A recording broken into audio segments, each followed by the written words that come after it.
नमस्कार, मैं जितेंद्र चतुर्वेदी। मतांतर में आप लोगों का स्वागत है। तो एक बार फिर मोदी शाह की जोड़ी ने उन तमाम लोगों को चौंका दिया जो उत्तर प्रदेश प्रदेश अध्यक्ष को लेकर तमाम तरह की अटकलें लगा रहे थे और कई नामों की चर्चा चल रही थी और ब्रेकिंग पे ब्रेकिंग किए जा रहे थे। पर उस तमाम ब्रेकिंग को मोदी और शाह ने ब्रेक कर दिया और बता दिया कि साहब, आप जो बता रहे थे वो तो अध्यक्ष नहीं ही बनेंगे और जो बने उनके नाम की चर्चा भी नहीं थी। हालांकि अगर आप कम से कम जब से ये मोदी शाह का दौर है भाजपा के भीतर, तब से आप देखें तो वहां तमाम जो निर्णय होते हैं वो उन निर्णयों के बारे में किसी को खबर नहीं होती है और असल में वो निर्णय हर बार इसीलिए चौंकाने वाले होते हैं।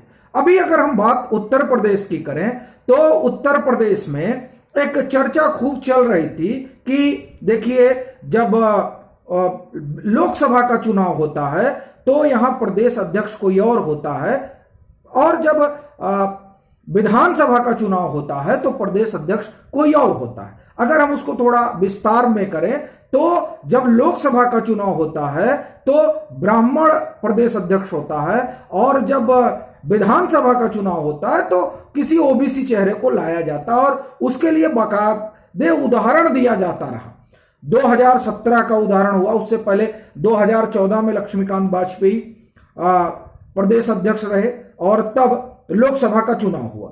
विधानसभा के चुनाव के ठीक पहले 2017 में था, 16 में केशव प्रसाद मौर्य को प्रदेश अध्यक्ष बनाया जाता और जब भाजपा जीत कर आती है तो फिर महेंद्र नाथ पांडे को बनाया जाता है प्रदेश अध्यक्ष और 2019 में जब भाजपा लोकसभा का चुनाव फिर जीत जाती है तब स्वतंत्र देव सिंह को बनाया जाता है और अब ये 2022 में चुनाव जीत गई तो ये चर्चा आम हो गई कि अब उनकी जगह फिर किसी ब्राह्मण को लाया जाएगा। पर ब्राह्मण की बात आई गई हो गई और चर्चा कई नामों की चलने लगी। शुरुआत में चुनाव के बाद तो कई लोग की लंबी फहरिस्त थी, लेकिन फिर बीच में वो सारी नूरा कुश्ती ठंडे बस्ते में चली गई। अभी अचानक पिछले एक हफ्ते से सरगर्मी बड़ी तेज बढ़ गई और हम एक हफ्ता ना कहें, हम कहें कि जब से सुनील बंसल यहां संगठन महामंत्री से होकर वो महासचिव बनते हैं राष्ट्रीय और फिर इधर नेता सदन विधान परिषद वो बनते हैं केशव प्रसाद मौर्य और फिर उसके बाद में पार्लियामेंट्री बोर्ड में जो तमाम बदलाव होते हैं, ये तमाम जब हलचलें शुरू हुई और उन्हीं हलचलों के बीच केशव प्रसाद मौर्य जो डिप्टी सीएम है उत्तर प्रदेश, वो पहुंचते हैं जेपी नड्डा जो राष्ट्रीय अध्यक्ष हैं उनसे मिलने और उनके तुरंत बाद ब्रजेश पाठक पहुंचते हैं राष्ट्रीय अध्यक्ष से मिलने दिल्ली और उसके बाद बाजार बड़ा गर्म हो जाता है कि आखिर में चल क्या रहा है। फिर ये बात हो चली कि लगता है कि केशव प्रसाद मौर्य को ही प्रदेश अध्यक्ष बनाया जाएगा और उसके पक्ष में कई तर्क गढ़े जाने लगे और उन तर्कों को बल तब मिला जब उनका ट्वीट आता है कि सरकार से बड़ा संगठन होता हो। ये बात ठीक है, वो जो ट्वीट उन्होंने किया उसमें तो यह स्पष्ट है और यह कम से कम हर कोई मानता है, लेकिन उस ट्वीट के बाद एक मतलब तो निकाला जाने लगा कि क्या उन्हीं को अब जिम्मेदारी दी जाएगी। कम से कम ये जो ट्वीट आता है वो इस तरह का संकेत तो कर रहा है। ये चर्चा छिड़ी और फिर उसके बाद तमाम तरह की बातें होने लगी। कुछ लोग तो राष्ट्रीय अध्यक्ष तो बनाने लगे, पर इन सब के बीच ये सब तमाम चर्चाएं चल रही थी कि धीरे से नाम आ जाता है भूपेंद्र चौधरी का। क्या भूपेंद्र चौधरी? जी हाँ। तो ये मतलब उनके लिए जो ब्रेक करते हैं वो ऐसे चौंके है, भूपेंद्र चौधरी तो वो मंत्री भी हैं, एमएलसी हैं और बड़े जमीनी नेता हैं, उनको जो कमान सौंपी गई है उत्तर प्रदेश की। अब सवाल यह है कि आखिर में ये कमान सौंपने के पीछे का गणित क्या है, क्योंकि जब ये चर्चा होती है कि ओबीसी को विधानसभा चुनाव के दौरान प्रदेश अध्यक्ष बनाया जाता है तो गणित क्या होता है और जब कहा जाता है कि ब्राह्मण को बनाया जाता है लोकसभा चुनाव के दौरान तो गणित क्या होता है, तो उसमें सब अपने अपने गणित बताते हैं। लेकिन अभी तो लोकसभा का चुनाव होना है और उसके बाद में ओबीसी चेहरों को क्यों लाया गया? हाँ, ये बात ठीक है कि वो ओबीसी है लेकिन जाट है। अब ये जो समीकरण है, असल में यही समीकरण समझने लायक है कि आखिर में उनको लाकर कौन सी बिसात बिछाई गई है। पश्चिम अभी भी उबल रहा है, और न सिर्फ पश्चिम बल्कि ये जिस बिरादरी से आते हैं वो बिरादरी हरियाणा में भी है, राजस्थान में भी है। और देखिए, उन्हें साधने के लिए ही उप राष्ट्रपति बनते हैं जाखड़ साहब। ये मैं नहीं कह रहा हूं कि महज वही कारण रहा, लेकिन जो सियासत है मैं उस हिसाब से आपको बता रहा हूं। फिर वो किसान पुत्र उनके बारे में कहा गया।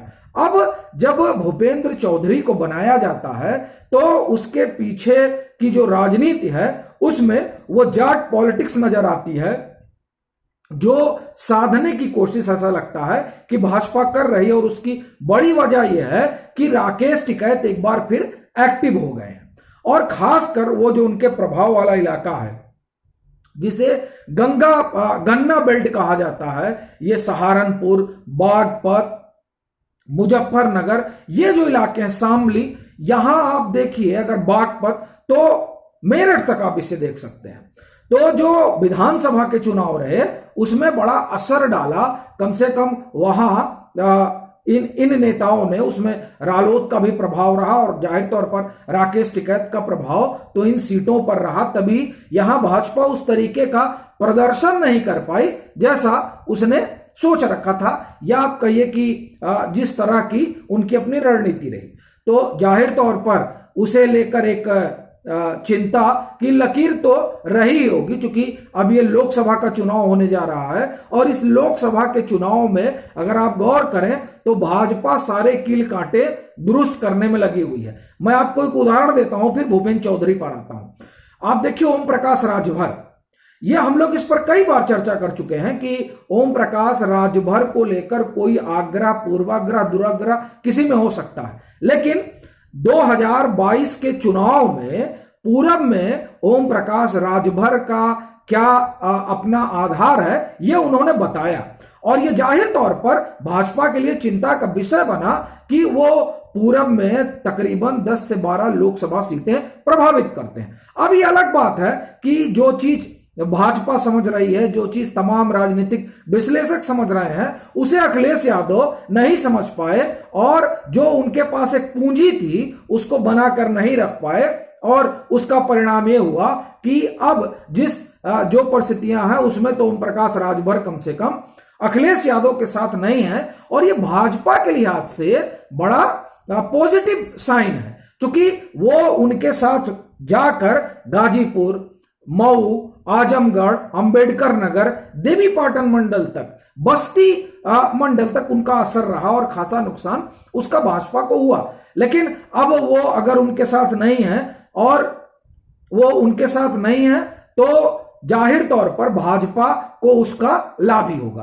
तो ये जो एक उदाहरण हमने दिया, ये सिर्फ आपको पूरब के लिहाज से दिया, जो भाजपा के हिसाब से बड़ा सही हुआ।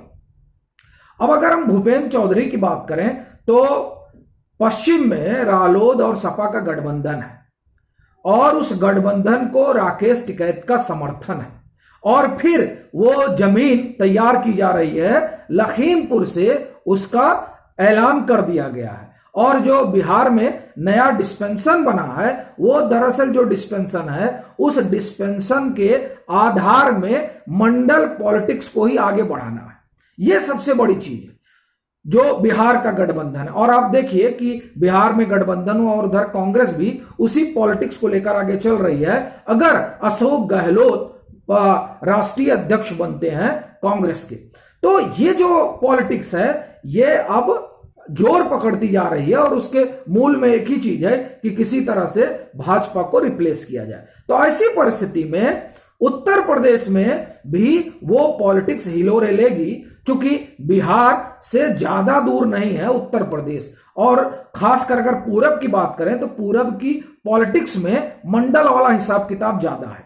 तो वहां के गुणागणित के अनुसार से तो ओम प्रकाश राजभर तो फिलहाल ठीक स्थिति में आ ही गए हैं जब वो समाजवादी पार्टी से अलग हो जाते हैं। अब पश्चिम में जाट समाज को जोड़ना और वो जो एक ओबीसी वाला मैसेज देना है, या आप उसे दूसरे तरीके से कह सकते हैं कि सोशल इंजीनियरिंग वाला मैसेज देना है, तो उस तमाम लिहाज से ऐसा लगता है कि यह निर्णय हुआ है। अब यह अलग बात है कि क्या इसका कोई और प्रभाव भी पड़ सकता है, क्योंकि जब हम बात डोमिनेंट कास्ट की करते हैं तो जिस तरह से यादव एक डोमिनेंट कास्ट है पॉलिटिकली ओबीसी में, उसी तरह से जाट भी एक डोमिनेंट कास्ट है पश्चिम में। तो ऐसी स्थिति में उसके जुड़ने के बाद, उनके प्रदेश अध्यक्ष बनने के बाद, ये वो जो और बिरादरियां हैं वो किस तरीके का आप ये समझिए कि उनका क्या अपना रिएक्शन होगा, ये एक अलग मसला है। लेकिन फिर भी अगर ओवरऑल हम देखें तो ऐसा नहीं लगता है कि जिस तरह की भाजपा की अपनी सोशल इंजीनियरिंग है, उस सोशल इंजीनियरिंग में इसका कोई और आप ये कहिए कि प्रभाव पड़ेगा। ऐसा मालूम पड़ता है कि जिस नजरिए से यह निर्णय लिया गया और खासकर जिस तरह से आरएलडी और सपा का गठबंधन और फिर उसमें राकेश टिकैत की अपनी सक्रियता, वो उसे ये न्यूलीफाई करेगा और जो और वर्ग है वो जाहिर तौर पर भाजपा से जुड़ा हुआ ही है तो जुड़ा ही रहेगा। अभी के लिए फिलहाल इतना ही। अगर आप मतांतर से नहीं जुड़े हैं तो जुड़िए, वीडियो को लाइक कीजिए, शेयर कीजिए और अपने सुझाव जरूर साझा कीजिए।